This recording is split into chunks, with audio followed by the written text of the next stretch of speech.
আমার কাস্টমাররা যখন মনে করেন ডাক্তার ইঞ্জিনিয়ার হয় তখন আমার থেকে ভালো লাগে। ইন্টার্নি চলাকালেও আমার কাছে আসে, যখন পরীক্ষা আমার কাছে আসে, বড় বড় সিনিয়ররাও আসে, তারা ডাক্তার হয়ে গেছে ফেরাও আসে। সবাই ভাই ভাই বইলা ডাকে, বাদল ভাই চা দেন, সিগারেট দেন, অন্য অন্য নাস্তা দেন, ওরকম প্রায় সময় হয়। 10 বছর তখন থেকে আমি এই ভিতরে ক্যান্টিনে চাকরি করছি। আমি যেভাবে এখানে চলি সব স্টুডেন্টদের সাথে মিল্লামিশা, সিনিয়র হোক কিংবা জুনিয়র হোক, সবার সাথে আমি মিল্লামিশা চলি। বাট এখানে খারাপ বিষয় নিয়ে কেউ আমার বলেন, আপন ভাইয়ের মতো সম্পর্ক, একটা বন্ধুর মতো সম্পর্ক আছে।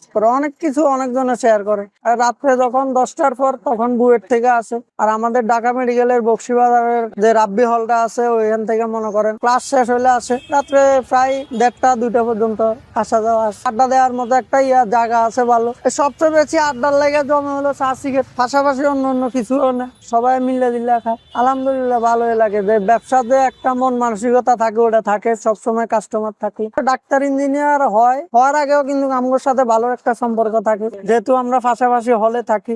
বিষয়টা ভালোই লাগে, একজন ডাক্তার হয় একজন ইঞ্জিনিয়ার হয়, এটা খুবই একটা আনন্দের একটা মুহূর্ত। তারা ডাক্তার হয়, তাদের সাথেও আমাদের উঠা বসা থাকে। বেশিরভাগ কাস্টমার আমার ছাত্ররাই, পাশাপাশি আছে অন্য অন্য জন যাদের পরীক্ষা হয়, পরীক্ষা যাতে থাকে তাহলে একটু ভিড় হয় বেশি। 10-12 জন একসাথে আসে, চা নাস্তা খায়, গল্প করে ঘন্টা 2 খায়াটা জায়গা। এখানে প্রায় রাব্বি হলে 12 বছর আন্তরিকতাটা সবার সাথে ওটা মিশে গেছে তাহলে। বাট আমার সাথে কোনো তর্ক বিতর্ক হয় না, ক্লাসমেটের ভিতরে দরকার হয় না আর কি তেমন। ডাক্তার হয়ে যখন চলে যায় অন্য অন্য জায়গায় ফুস্টিং হয়ে যায়, বাট যারা ঢাকা মেডিকেলে ফুস্টিং থাকে এরা অবশ্যই আসে, বসে গল্প করে, চা খায়, নাস্তা খায়, তাদের পড়ালেখার বিষয় নিয়ে আড্ডা দেয়, হেগো পার্সোনালি বিষয় নিয়ে আড্ডা দেয়, বিভিন্ন রকমের আড্ডা দেয়। এটা বেশিরভাগ হয় যে রাত্রে, রাত 10টার থেকে রাত 12টা পর্যন্ত, তখন বেশি থাকে। তখন তো মনে করেন অনেকজন আসে, অনেকজনে থাকে। আমি যখন ফ্রি পাই তখন আমিও গল্প করি, বন্ধু হিসেবেও গল্প করে, ভাই হিসেবে গল্প করে। টাকা পয়সার সমস্যা নিয়ে কোনো গল্প না,